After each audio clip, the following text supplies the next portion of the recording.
What's up everyone? Welcome back to the channel guys. Finally हम लोग आ चुके हैं हमारा अकाउंट्स में थर्ड बुक पे, जो कि है एनालिसिस ऑफ फाइनेंशियल स्टेटमेंट्स। इस बुक पे बच्चे बहुत परेशान होते हैं, स्पेसिफिकली कैश फ्लो स्टेटमेंट और रेशो जैसे चैप्टर पे। तो मैं आप लोगों के लिए बहुत ही आसान बना दूंगा। इसी मंथ में आज 21 दिसंबर है, 31 ऑफ दिसंबर तक हम लोग पूरी ही बुक भी कंप्लीट कर देंगे और बहुत शानदार तरीके से हमारा अकाउंट्स का सिलेबस भी समाप्त हो जाएगा। तो आप लोगों को सिर्फ इतना करना है कि मेरे साथ साथ पढ़ते रहना है और आपके 20 नंबर बिल्कुल पक्के हैं। तो आइए जल्दी से शुरू करते हैं और शुरुआत करेंगे आज basic financial statements of a company के साथ, और एनालिसिस की किताब में यही सब है। चलिए जल्दी से लेट्स बिगिन।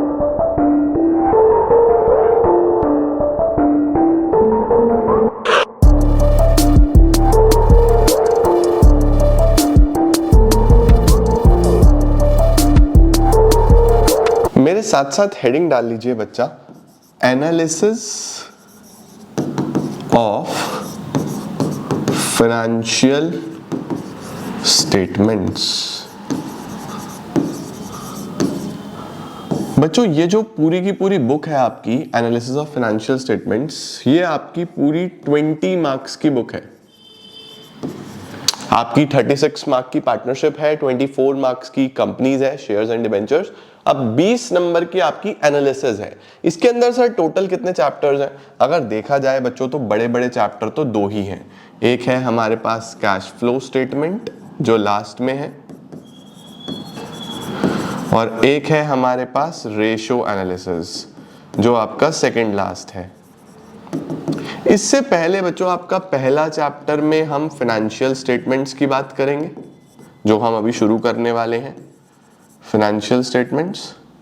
उसके बाद उनका एनालिसिस, उसके बाद कंपैरेटिव स्टेटमेंट, उसके बाद कॉमन साइज स्टेटमेंट्स।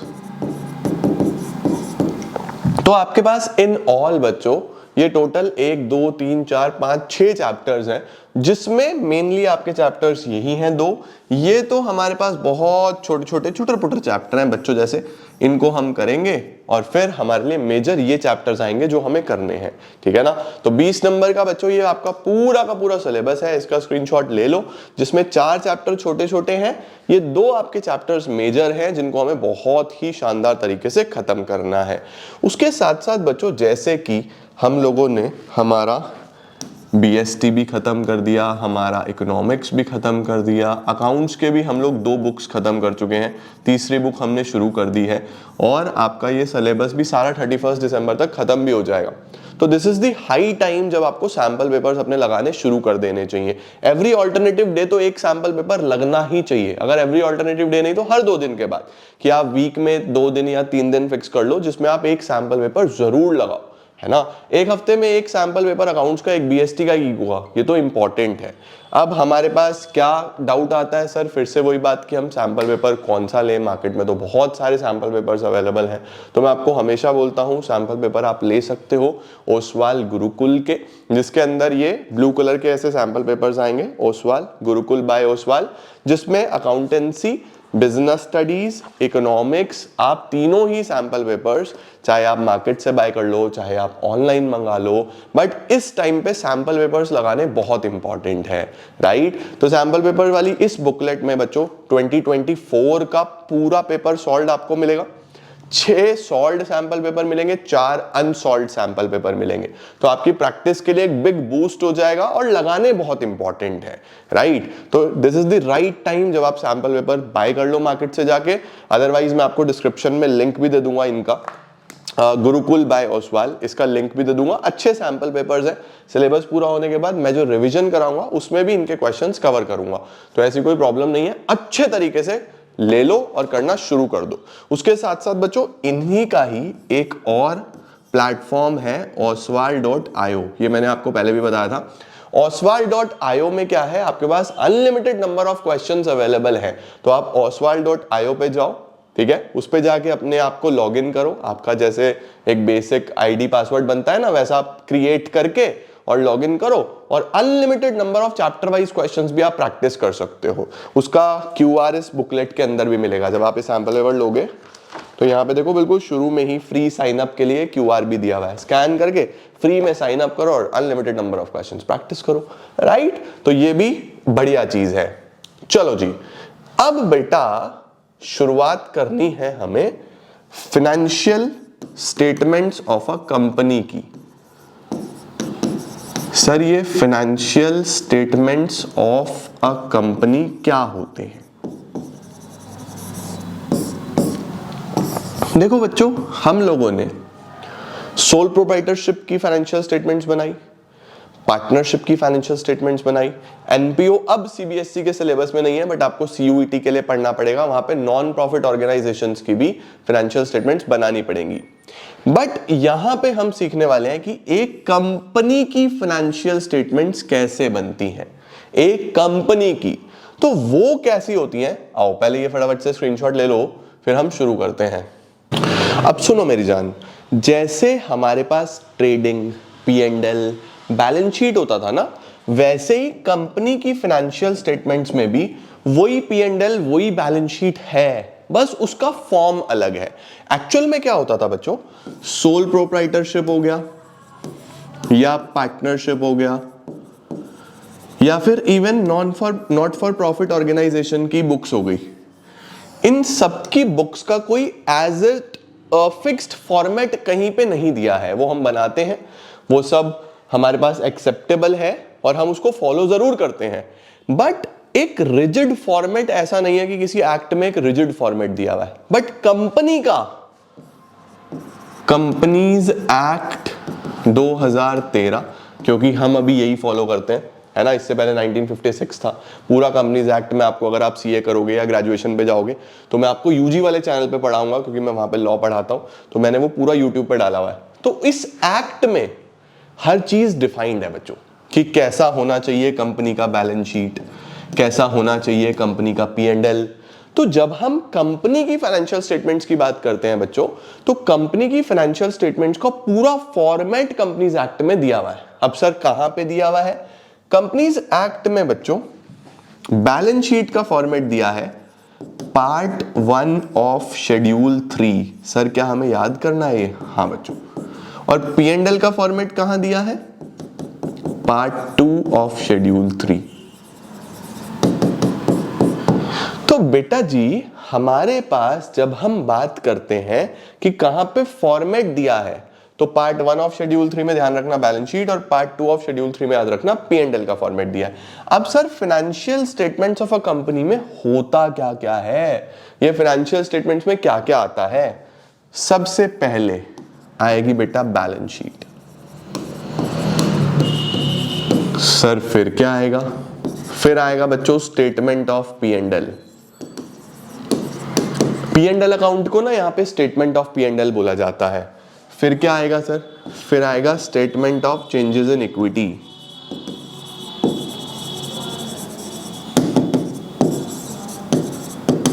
फिर क्या आएगा सर? फिर आएगा बच्चों हमारे पास कैश फ्लो स्टेटमेंट।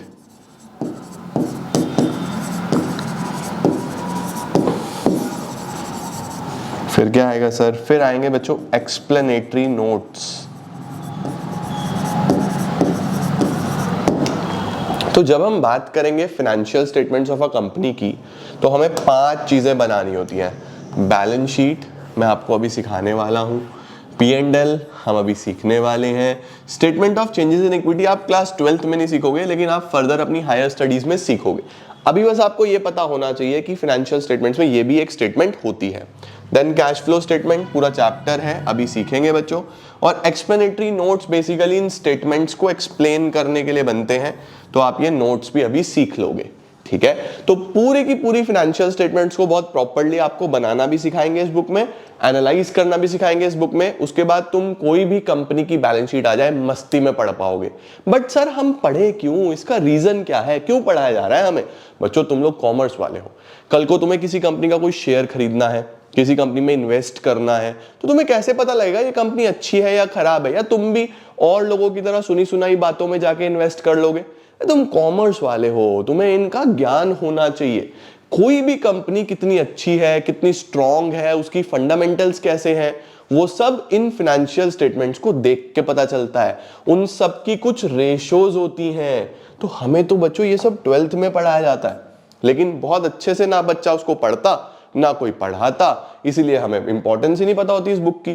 तो ये बुक बहुत इंपॉर्टेंट है, बड़े ध्यान से इसको मेरे साथ साथ पढ़ो, मेरे साथ साथ सीखो, फिर देखो तुम कितने एक्सपर्ट हो जाओगे इस काम में, है ना। चलो सर, अब हम शुरुआत करते हैं बच्चों। ये इसका स्क्रीनशॉट ले लिया क्या आपने? ले लिया। चलो आज मैं आपको सिखा रहा हूं statement of profit and loss. Heading डालो बच्चों फटाफट से, statement of profit and loss. Sir ये statement of profit and loss क्या होती है? बच्चों एक ऐसा स्टेटमेंट जो ये देख के बताएगा कि कंपनी को प्रॉफिट हो रहे हैं या लॉस हो रहे हैं। जैसे P&L अकाउंट होता है ना, वैसे ही statement of profit and loss होता है। अब statement of profit and loss कहां दिया है? Part 2 of schedule 3।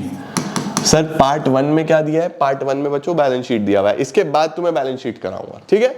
अब देखो ये जो statement of profit and loss है ये हमारे पास पार्ट 2 में दिया हुआ है और ये वर्टिकल फॉर्मेट में बनता है। वर्टिकल का क्या मतलब है सर?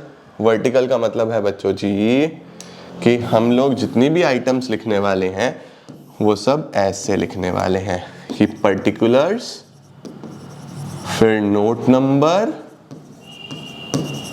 फिर करंट ईयर का अमाउंट, फिर प्रीवियस ईयर का अमाउंट। देखो ऐसे लिखा जाता है, पर्टिकुलर्स, नोट नंबर, फिर करंट ईयर, फिर प्रीवियस ईयर, ठीक है। और सब ऐसे चलेगी, item number 1, item number 2, item number 3, इस तरीके से सब चलने वाला है। अब वो डेबिट क्रेडिट नहीं होता, वो कैसे होता था? वो हॉरिजॉन्टल होता था, ऐसे बनता था ना। P&L अकाउंट ऐसे बनता था ना, याद करो, ये डेबिट, ये क्रेडिट, पर्टिकुलर्स, फिर अमाउंट, फिर पर्टिकुलर्स, फिर अमाउंट, वो ऐसे चलता था। तो अगर हम बात करें फर्म का P&L, या फिर हम बात करें पार्टनरशिप फर्म का, या फिर हम बात करें एनपीओ का कुछ P&L बन रहा है, एनपीओ का P&L नहीं होता, एनपीओ का इनकम एंड एक्सपेंडिचर अकाउंट होता वो भी हॉरिजॉन्टल ही है, ठीक है ना। लेकिन कंपनी का बच्चा वर्टिकल, ऐसे चलेंगी चीजें, इस तरीके से चलेंगी, राइट। तो जल्दी से फॉर्मेट लिखो, फटाफट से अपनी कॉपी में लिखो, format of statement of profit and loss. पूरा फॉर्मेट समझाऊंगा मस्त, ठीक है। आओ सर, ये होता है एक एक चीज बहुत आराम से पढ़ेंगे, परफेक्ट हो जाएगा तुम्हारा काम, ठीक है। चलो आओ चालू करते हैं पढ़ना। सबसे पहले बच्चों अब देखो, अगर मुझे प्रॉफिट या लॉस निकालना है, अगर मुझे प्रॉफिट या लॉस निकालना है तो मैं सबसे पहले किसी भी कंपनी की क्या देखने वाला हूं। अगर तुम्हें नॉर्मली, तुम एक आम आदमी हो जिसको कॉमर्स के बारे में कुछ नहीं पता, तुम कॉमर्स बैकग्राउंड से ही नहीं हो, फिर भी तुम्हें बोला जाए कि एक कंपनी का प्रॉफिट या लॉस निकालो, तुम क्या देखोगे? तुम बोलोगे भाई सबसे पहले ये बताओ माल कितने का बिक रहा है, दैट इज सेल। सेल का मतलब है बच्चों यहां पे revenue from operations. Revenue from operations का मतलब होता है कि एक कंपनी की मेजर ऑपरेशन से कितना पैसा आता है। अगर मेरी कपड़े की दुकान है या मेरी जूते की दुकान है या मैं बैग बेचता हूं तो मेरा बैग बेच के कितना पैसा आ रहा है, या कपड़े बेच के कितना पैसा आ रहा है, या शूज बेच के कितना पैसा आ रहा है। यानी मेरे मेन ऑपरेशंस से, मेरे मेन ऑपरेशन से मैं कितना पैसा जनरेट कर रहा हूं। तो इसमें बच्चों आता है हमारे पास सेल ऑफ गुड्स या फिर सेल ऑफ सर्विसेज, प्लस एक स्पेसिफिक आइटम भी है जिसको बोलते हैं सेल ऑफ स्क्रैप। ये बच्चों लोग भूल जाते हैं, तो ये बिल्कुल मत भूलना, sale of scrap is a part of revenue from operations. Sir scrap का क्या मतलब होता है? स्क्रैप का मतलब होता है बच्चों जो आपका लास्ट में कबाड़ बच जाता है ना। जैसे कि फॉर एग्जांपल मेरा कपड़े की दुकान है, तो मेरे पास जो सामान आता है वो सब बड़े बड़े बॉक्सेस में आता है, या फिर थान में लिपट के आता है। थान समझते हो? जो कपड़े वाले हैं मुझे कमेंट सेक्शन में बताना कि सर हमारा कपड़े का बिजनेस है, वो समझ पा रहे होंगे कि मैं क्या कह रहा हूँ। थान का मतलब एक तरीके से डंडे में लिपट के आ रहा है, या फिर गत्ते के होते हैं उसमें लिपट के आ रहा है, क्योंकि कपड़ा अब 1 मीटर तो नहीं मिलेगा, कपड़ा तो पूरा का पूरा बड़े बल्क में आता है, तो 50 मीटर, 100 मीटर, 150 मीटर कपड़ा आ रहा है ना। तो अब जब कपड़ा आएगा तो कपड़ा तो बिक जाएगा, लेकिन लास्ट में हमारे पास क्या कुछ छोटे छोटे टुकड़े बच जाएंगे, भैया आधे मीटर का कपड़ा बच गया, बन तो इसमें कुछ नहीं रहा, वो गत्ता बच गया या थोड़ा बहुत और इस तरीके की चीजें निकल आई, तो लोग नॉर्मली इसको भी बेच देते हैं कि चलो भाई इससे पैंट शर्ट तो नहीं बनेगी लेकिन हैंकी तो बन जाएगा, रुमाल वाले ले जाएंगे, सॉक्स तो बन जाएगी, सॉक्स वाले ले जाएंगे, या कुछ भी लोग उस तरीके का सामान खरीद लेते हैं सस्ते में, उसको बोलते हैं सेल ऑफ स्क्रैप। अब देखो ये भी तो है तो मेरे बिजनेस से रिलेटेड ना, है ना। तो रेवेन्यू फ्रॉम ऑपरेशंस में बच्चों आपका मेनली सेल ऑफ गुड्स आता है या सेल ऑफ सर्विसेज या सेल ऑफ स्क्रैप, तीनों को जोड़ दो वो आपका रेवेन्यू फ्रॉम ऑपरेशन है। अब इसके अलावा बच्चों आपकी और भी इनकम होती है, जैसे rent received, commission received, interest received, bad debts recovered, discount received, कुछ भी इस तरीके की इनकम जहां पे आपको बिजनेस से अलग आप पैसा जनरेट कर रहे हो, है ना भाई। बिजनेस से अलग भी तो इनकम जनरेट होती है लोगों को, लोगों की रेंटल इनकम है, इंटरेस्ट इनकम है, कमीशन इनकम है, बैड डेट्स रिकवर्ड है, मल्टीपल तरीके की इनकम्स होती हैं जो P&L के क्रेडिट में आया करती थी, वो सारी इनकम को बोलते हैं बच्चों अदर इनकम। सारी इनकम को क्या बोल देते हैं बेटा जी, अदर इनकम।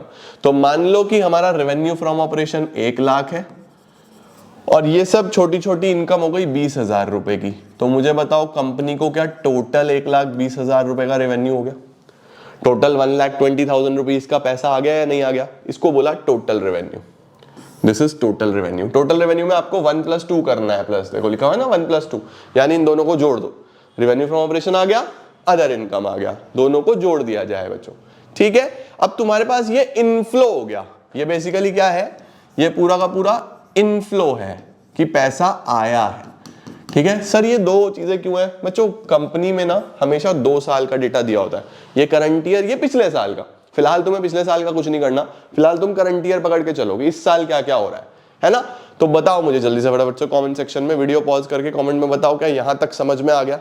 आ गया तो लिख दो फटाफट से कमेंट में जाके सर आ गया, क्योंकि मुझे ये बुक इस तरीके से समझानी है तुम सबको कि हर बच्चे को समझ में आए, चाहे वो बच्चा कितना ही वीक है स्टडीज में, चाहे वो बच्चा कितना ही ब्रिलियंट है स्टडीज में, मुझे फर्क नहीं पड़ता, मेरे लिए सब एक जैसे हैं। मेरा उद्देश्य ये है कि मुझे हर बच्चे को बोर्ड्स में बहुत अच्छा कराना है। मैं नई बुक शुरू कर रहा हूं तो मैं ये नहीं चाहता कि कोई छोटी सी चीज भी बच्चों को डाउटफुल रहे। क्लियर है ना बच्चों सबको। चलो सर ये तो बढ़िया हो गया, मस्त हो गया। अब इनफ्लो हो गया, अब आउटफ्लो की बात करते हैं। खर्चे, कौन कौन सी पेमेंट्स होनी है ना, खर्चों पे चलते हैं। सबसे पहला खर्चा होता है बच्चों कॉस्ट ऑफ मटेरियल कंज्यूम्ड। ये आपका बच्चों बिजनेस का मेजर खर्चा होता है। जो सामान आप बेच रहे हो वो सामान बनाओगे, बनाने पे खर्चा आएगा, रॉ मटेरियल है, मल्टीपल चीजें हैं, तो मटेरियल पे कितना खर्चा हो रहा है उसको बोलते हैं कॉस्ट ऑफ मटेरियल कंज्यूम्ड। अगर मैं कपड़ा बेचता हूं तो उस कपड़े को बनाने में मेरा क्या मेजर खर्चा हुआ, वो है कॉस्ट ऑफ मटेरियल कंज्यूम्ड, ठीक है। सर ये कैलकुलेट कैसे होगा बच्चों, बहुत सिंपल। आप एक बात बताओ, मेरे पास सपोज 100 रुपए का माल तो बिल्कुल पहले से पड़ा हुआ है, साल के शुरू में है मेरे पास 100 रुपए का माल, तो 100 का तो खर्चा वो हुआ है, प्लस 50 का मैंने अभी और लिया, तो टोटल खर्चा कितने का हो गया, 150 का। भाई 100 का तो पहले से हुआ है, 50 का और ले लिया, 150 का खर्चा हो गया। अभी लास्ट में मेरे पास 30 का माल बच गया, जो बच गया बच्चों वो तो अगले साल जाएगा, है ना, तो उसको माइनस कर दो, जो बच गया उसको माइनस कर दो, तो टोटल आ जाएगा कि कितना खर्चा हो गया। टोटल आ जाएगा कितना खर्चा हो गया, तो कितना खर्चा हो गया 120। भाई 150 में से 30 हटा दो तो 120 का खर्चा हो गया नहीं हो गया। तो ये है बच्चों कॉस्ट ऑफ मटेरियल कंज्यूम्ड। कैसे निकलेगा देखो, opening stock of material plus purchase of material minus closing stock of material. तो ध्यान रखना मटेरियल का, सिर्फ मटेरियल का, क्वेश्चन में लिखा होगा ये मटेरियल वर्ड, तो बिल्कुल भी कंफ्यूजन नहीं होना चाहिए। कॉस्ट ऑफ मटेरियल कंज्यूम्ड कैसे निकलेगा, ओपनिंग स्टॉक ऑफ मटेरियल जो शुरू में था plus purchase of material minus closing stock of material, सीधा सीधा काम हो जाएगा। ठीक है बच्चों, अब मुझे एक बात बताओ जरा, सोचो, ये तो वो सामान है जो हम खुद बना रहे हैं, क्या सब लोग सामान बना के ही बेचते हैं या कुछ लोग बना बनाया भी बेचते हैं? सोचो, बहुत सारे लोग बना बनाया सामान भी खरीदते हैं, जो बना बनाया उनके पास आता है, खरीदा बेचा, खरीदा प्रॉफिट जोड़ा बेचा, खरीदा प्रॉफिट जोड़ा बेचा। तो जो बना बनाया खरीद के ला रहे हो उसको बोलते हैं purchase of stock in trade. Purchase of stock in trade ये होता है बच्चों बना बनाया माल जो मैं खरीद के लाया, राइट। अब कुछ कपड़ा तो मैं मैन्युफैक्चर करूंगा, कुछ मैन्युफैक्चर तो नहीं करूंगा, कुछ तो मैं बना बनाया खरीदूंगा। सपोज मैं कॉटन क्लॉथ बनाता हूं, सिल्क तो नहीं बनाता लेकिन बेचता हूं सिल्क। सर क्या करते हो, कहां से लाते हो, खरीदा, बना बनाया खरीदा बेचा, उसको बोलते हैं purchase of stock in trade. तो दो खर्चे समझ गए, एक तो खुद बनाने में कॉस्ट ऑफ मटेरियल कंज्यूम, दूसरा खर्च करने में जो खर्च करा है खरीद बना बनाया लाया हूं, purchase of stock in trade. तीसरा होता है बच्चों चेंज इन इन्वेंट्री। सर जो माल बचा हुआ है हमारे पास, सर किस चीज का माल बचा हुआ है, फिनिश्ड गुड का, सर वर्क इन प्रोग्रेस का, सर स्टॉक इन ट्रेड का। ये तो आपने खरीदा है, ये मटेरियल आपके पास मेनली हो गया, ये मटेरियल की बात हो गई, ये सामान खरीदा आपने। लेकिन बहुत सारा हमारे पास ऐसा भी तो स्टॉक होता है जो कि अभी रेडी हो चुका है लेकिन अभी नहीं बिका है, फिनिश्ड गुड्स। बहुत सारा ऐसा है जो अभी वर्क इन प्रोग्रेस है, यानी कि अनफिनिश्ड है, अभी बना नहीं है, बन रहा है। बहुत सारा ऐसा है जो इसका माल बच गया, जो खरीदा था इसमें माल बच गया, स्टॉक इन ट्रेड। तो चेंज इन इन्वेंट्री का एक फॉर्मूला होता है बच्चों जिसको हम बोलते हैं opening stock minus closing stock. तो opening stock minus closing stock आपको तीन चीजों में करना होगा। कौन कौन सी तीन चीजें, सबसे पहला करना बच्चों फिनिश गुड्स, दूसरा करना बच्चों वर्क इन प्रोग्रेस, और तीसरा करना बच्चों stock in trade, stock in trade.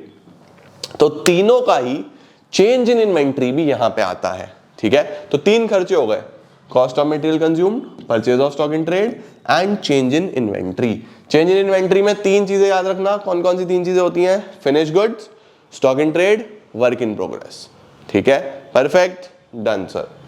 चौथा खर्चा होता है इंप्लॉई पे होने वाले खर्चे। सर इंप्लॉई पे कौन से खर्चे होते हैं, भाई इंप्लॉई को सैलरी नहीं दोगे क्या, वेजेस नहीं दोगे क्या, बोनस नहीं दोगे क्या, लीव एनकैशमेंट नहीं दोगे क्या।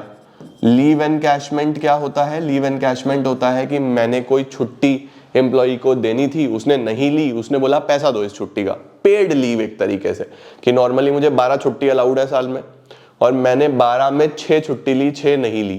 तो वो जो 6 छुट्टी नहीं ली उनका पैसा दे दो यार, मैं तो काम कर रहा हूं ना, उसका पेमेंट दे दो, उसको बोलते हैं लीव एनकैशमेंट, राइट। तो एम्प्लॉई को आप जो भी पैसा दे रहे हो, सैलरी दे रहे हो, बोनस दे रहे हो, वेजेस दे रहे हो, लीव एनकैशमेंट दे रहे हो, या एम्प्लॉई पे जो भी इस तरीके का खर्चा कर रहे हो प्रॉफिट में से निकाल के, वो सब एम्प्लॉय बेनिफिट में आ जाता है। Then we have finance cost. Sir finance cost कौन सा होता है, फाइनेंस कॉस्ट में आते हैं बच्चों हमारे पास इंटरेस्ट और बोरोइंग कॉस्ट। बोरोइंग कॉस्ट का मतलब कि मैंने लोन वोन लिया है, लोन खर्चा नहीं है, लोन को खर्चा मत मानना, लोन तो लाइबिलिटी है बच्चों, लोन इज नॉट एक्सपेंस, लेकिन लोन पे ब्याज इंटरेस्ट वो आ जाएगा। लोन लेने में जो पेपर वर्क करा उस पेपर की फॉर्मेलिटी का खर्चा, जिस एजेंट ने मेरा लोन कराया उसने मेरे से कुछ कमीशन ले ली, बोरिंग कॉस्ट में आ जाएगा, राइट। तो हमारे पास जो है बेटा जी टोटल उस लोन पे बेस्ड जो भी खर्चा है उसको फाइनेंस कॉस्ट में डाल देते हैं। तो फाइनेंस कॉस्ट में इंटरेस्ट, बोरिंग कॉस्ट, ये चीजें आती हैं, ध्यान रखना, ठीक है। Then we have depreciation. Depreciation आप जानते ही हो, जितने भी फिक्स एसेट्स होते हैं सब पे डेप्रिसिएशन लगता है, जिनके वैल्यू कम होगा तो डेप्रिसिएशन लगेगा। उसके बाद इनटेंजिबल एसेट्स अमोर्टाइज होते हैं बच्चों। टेंजिबल के लिए हमारे पास डेप्रिसिएशन शब्द होता है, इनटेंजिबल के लिए बच्चों अमोर्टाइजेशन शब्द होता है। सर इंटेंजिबल मतलब बच्चों goodwill return of, patent return of, कोई सॉफ्टवेयर था आपका उसकी वैल्यू कम होती जा रही है। तो अगर कोई टेंजिबल है, फर्नीचर है, बिल्डिंग है, मशीनरी है, उसकी वैल्यू कम हो रही है तो उसको हम बोल देते हैं डेप्रिशिएट हो रहा है वो, राइट। और अगर कोई इंटेंजिबल एसेट है उसकी वैल्यू कम हो रही है तो उसको हम बोल देते हैं अमोर्टाइज हो रहा है वो। ठीक हो गया बच्चों, क्या ये बात क्लियर है? हाँ बेटा तूने कहाँ आना है, पढ़ाऊं ना मैं, वीडियो नहीं करूं? हाँ बच्चों बोलो, अंदर आओगे? आई एम सो सॉरी बच्चों, बस हमारे ऑफिस में ना बहुत सारे छोटे छोटे पपीज हुए हैं आजकल, तो वो तुम्हें पता ही है, अब एनिमल्स इतने ज़्यादा प्यार करते हैं ह्यूमन से, अगर आप उनको प्यार से रखो तो दे आर सो लविंग। तो वो मेरे गेट पे खड़े हुए हैं, मैंने गेट बंद किया हुआ है क्योंकि मैं वीडियो शूट कर रहा हूँ, तो सब बाहर से ही आवाज़ मार रहे हैं कि गेट खोलो हम भी अंदर आए। चलो एनीवेज, डेप्रिसिएशन अमोर्टाइजेशन समझ गए बच्चों। टेंजिबल एसेट का वैल्यू कम होता है तो उसको डेप्रिसिएशन बोलते हैं, प्रॉफिट एंड लॉस के डेबिट साइड में आता था ना। इनटेंजिबल की बात करें तो अमोर्टाइजेशन बोलते हैं। Then we have other expenses. Sir अब तो सारे खर्चे हो गए, क्या बचा? अदर में क्या आएगा? बच्चों बहुत खर्चे बचे अभी। याद करो आप ट्रेडिंग P&L में क्या क्या खर्चे डालते थे, याद करो फटाफट से। Sir fuel, gas, power, freight inward, freight outward, carriage inward, carriage outward, उसके अलावा रेंट पेड, मल्टीपल खर्चे। याद करो, audit fees, travelling expenses, refreshment के खर्चे, कितने सारे खर्चे बच गए। तो जितने भी ये सब मल्टीपल खर्चे बच गए जो अभी कहीं नहीं आए, वो सब अदर एक्सपेंसेस में आ जाएंगे, ठीक है ना। तो कैरेज है, फ्रेट है, उसके अलावा हम लोगों के मल्टीपल खर्चे हो जाते हैं, है ना, जैसे कि audit fees, selling expenses, administrative expenses, multiple bad debts, सब यहीं आ जाएंगे बच्चों, ठीक है, परफेक्ट है। तो ये सब हमारे पास मेनली ये जो खर्चे हैं इनको हम बोलते हैं आउटफ्लोज। हमारे पास से पैसा जा रहा है, इनफ्लो में पैसा आ रहा था, आया कहां कहां से, आओ याद करें, revenue from operation, other income आ गया। अब कहां कहां गया? सबसे पहले जो माल मैं बनाता हूं यानी कि कॉस्ट ऑफ मटेरियल कंज्यूम्ड, फिर जो बना बनाया लाता हूं purchase of stock in trade, फिर इनका जो माल बच गया change in inventory. Sir change in inventory में कौन सी तीन चीजें याद करो मेरे साथ साथ, चेंज इन इन्वेंट्री में क्या क्या आएगा? Finish goods, work in progress, stock in trade. Opening stock minus closing stock, किस किस का? Finish goods, work in progress, stock in trade. तीन चीजें तो माल से रिलेटेड हो गई। उसके बाद फिर हमारा एम्प्लॉइज के लिए, एम्प्लॉई के बेनिफिट के लिए जो खर्चे हो, employee benefit, then finance cost, finance के बाद फिर डेप्रीसिएशन, फिर जो बच गए सब अदर एक्सपेंसेस में आ जाएंगे बच्चों, ठीक है ना। अब एज्यूम करो कि ये सब खर्चे जो हैं 10,000 का ये है, 10,000 का ये है, 10,000 का ये है, 10,000 का ये है, 10,000 का ये है, 10,000 का ये है, 10,000 का ये है, तो टोटल कितने का खर्चा हो गया? 70,000 का। उसको बोलूंगा टोटल एक्सपेंस, 70,000 टोटल एक्सपेंस। तो देखो बच्चों टोटल रेवेन्यू कितना था? 120, टोटल एक्सपेंस कितना है? 70। तो मुझे बताओ प्रॉफिट कितना, कितना प्रॉफिट होगा? सोचो 120 माइनस 70 कितना, कितना होगा? 40, है ना। 40,000 रुपीज है, इसको बोलते हैं बच्चों प्रॉफिट बिफोर टैक्स। अभी तो मोदी जी भी आने वाले हैं ना कि मुझे टैक्स दो भाई, निर्मला आंटी भी आ जाएंगी अभी, अरे मैं हूं निर्मला सीतारमन जी, मैं हूं आपकी फाइनेंस मिनिस्टर, तो मेरा काम है कंट्री में सारे टैक्सेस को चेक करना, कितने कितने टैक्सेस होने चाहिए। तो वो भी आ जाएंगी कि भैया टैक्स तो दो हमें। तो इस प्रॉफिट पे बच्चों आपको टैक्स देना पड़ेगा। इस पे क्या देना पड़ेगा? टैक्स देना पड़ेगा, ठीक है, परफेक्ट। अरे सर 40 नहीं, एक 20 माइनस 70 50 आएगा। क्या आप भी गलत गलत कैलकुलेशन करते हो? अरे तुम भावनाएं समझ गए ना, मेरी कैलकुलेशन तो तुम कर लो, तुम मेरी भावनाएं समझ गए ना। एक 20 माइनस 70 50,000। अब खुश हो? खुश, चलो सर। इसके बाद इसमें टैक्स माइनस कर देना बच्चों। सर टैक्स कैसे निकालूंगा? बेटा क्वेश्चन में दिया होगा कितना परसेंट निकालना है, इस पे निकाल देना 50,000 पे, 30%, 40%, 50%, जो भी दिया होगा निकाल देना, ठीक है। बस फिर इसमें से टैक्स हटाओ, एज्यूम कर लो कि ऐसा दिया हुआ है 20% टैक्स है, तो 50,000 का 20% 10,000 टैक्स यहां से माइनस कर देना, जो बचा वो आपका 40,000 रुपए। ये आ गया प्रॉफिट आफ्टर टैक्स, ये आ गया प्रॉफिट आफ्टर टैक्स, ठीक है बच्चा, क्लियर है? ओके हो गया। ऐसे पूरा P&L अकाउंट बनता है, पूरा का पूरा क्या बनता है बच्चों? प्रॉफिट एंड लॉस अकाउंट बनता है। सर इसमें एग्जाम में कैसा क्वेश्चन आएगा? एग्जाम में बच्चों आपको आइडेंटिफाई करना होगा कि कौन सी चीज कहां आती है। जैसे फॉर एग्जांपल क्वेश्चन आया, बताओ सेल ऑफ स्क्रैप कहां आएगा? सर इसका बड़ा क्वेश्चन आएगा? नहीं बेटा, 3 नंबर का सवाल आएगा जिसमें आपके पास दिया होगा 3-4 आइटम्स दी होंगी, आपको बताना होगा कि वो इसमें कहां कहां आती है। जैसे नंबर 1 पे दिया सेल ऑफ स्क्रैप, तो आप बोलोगे sale of scrap revenue from operation का पार्ट है। नंबर 2 पे दिया डेप्रीसिएशन, तो आप बोलोगे डेप्रीसिएशन एक्सपेंसेस का पार्ट है। नंबर 3 पे दिया बैड डेट्स, तो आप बोलोगे वो अदर एक्सपेंसेस का पार्ट है। इसी तरीके से आपको बोल दे कि बताओ जो है ओपनिंग स्टॉक और परचेज ऑफ मटेरियल कहां पे आएगा, तो आप बोलोगे वो कॉस्ट ऑफ मटेरियल कंज्यूम्ड का पार्ट है। इस तरीके से आपको बस याद होना चाहिए कौन सी चीज कहां पे आती है, ठीक हो गया। आ जाओ एक बार वापस से पूरा क्विकली, 1 मिनट लो, पहले तो इसका स्क्रीनशॉट ले लो पूरे फॉर्मेट का, डन। अब एक बार हम क्विकली पूरा का पूरा रिवीजन ले लेते हैं। सर रिवीजन कैसे होगा? इतना बड़ा फॉर्मेट कैसे याद होगा? नालायको, याद तो करना पड़ेगा। देखो मैंने यहां पे लिखा था ना, सबसे पहले RFO यानी कि रेवेन्यू फ्रॉम ऑपरेशन, आ गया मेन। फिर अदर इनकम, लो जी सर ये यहां आ गए। फिर इसे जोड़ दो, टोटल रेवेन्यू। तो आपके पास मेनली दो चीजें हैं, revenue from operation, other income, इन्हें जोड़ दो तो टोटल रेवेन्यू बन जाएगा। ये इनफ्लोज है। फिर आउटफ्लोज, जो पैसा जाएगा उसको बोलना नंबर 4 पे एक्सपेंसेस। सर एक्सपेंस कौन कौन से हैं, कौन कौन सी कैटेगरी है, चलो याद करो फटाफट से मेरे साथ साथ। कॉस्ट ऑफ मटेरियल कंज्यूम्ड, सिर्फ मटेरियल की बात करनी है बच्चों। Opening stock of material purchases minus closing stock of material. उसके बाद sir purchase of stock in trade. अब बच्चों इतना शॉर्ट फॉर्म में सिर्फ रिवाइज कराने के लिए लिखवा रहा हूं, कहीं ना लाइक हो एग्जाम में लिखाओ। Purchase of stock in trade. फिर change in inventory. Change in inventory किस चीज की, तीन चीजों। कौन कौन सी तीन चीजें sir, finish goods, stock in trade और, जल्दी से बताओ फटाफट से, finish goods, stock in trade और work in progress. Work in progress होता है बच्चों जो अभी पूरा माल बन के रेडी नहीं हुआ, अभी कच्चा माल है, ठीक है। तो तीन चीजें तो स्टॉक से रिलेटेड हो गई, cost of material consume, purchase of stock in trade और चेंज इन इन्वेंट्री। उसके बाद एम्प्लॉय के लिए employ benefit expenses, employ benefit expenses. फिर सर उसके बाद आप बात कर लो depreciation amortisation, depreciation amortisation, finance cost, other expenses. लो जी ठीक है, एम्प्लॉय बेनिफिट के लिए एम्प्लॉय के खर्चे, डेप्रिसिएशन अमोर्टाइजेशन में आप जानते ही हो, फाइनेंस कॉस्ट में बच्चों इंटरेस्ट और बोरोइंग कॉस्ट, अदर एक्सपेंसेस में बचे हुए सारे खर्चे। इन सब को टोटल जोड़ दूं तो क्या बनेगा, टोटल एक्सपेंसेस। टोटल एक्सपेंसेस, ठीक है। ये टोटल रेवेन्यू था आपका मेन, ये टोटल एक्सपेंस था। इसमें से ये माइनस करो तो जल्दी से बताओ फटाफट से क्या आएगा sir, profit before tax. Profit before tax. अब इसमें से हमें क्या देना है, टैक्स देना है, वो हम माइनस कर देंगे।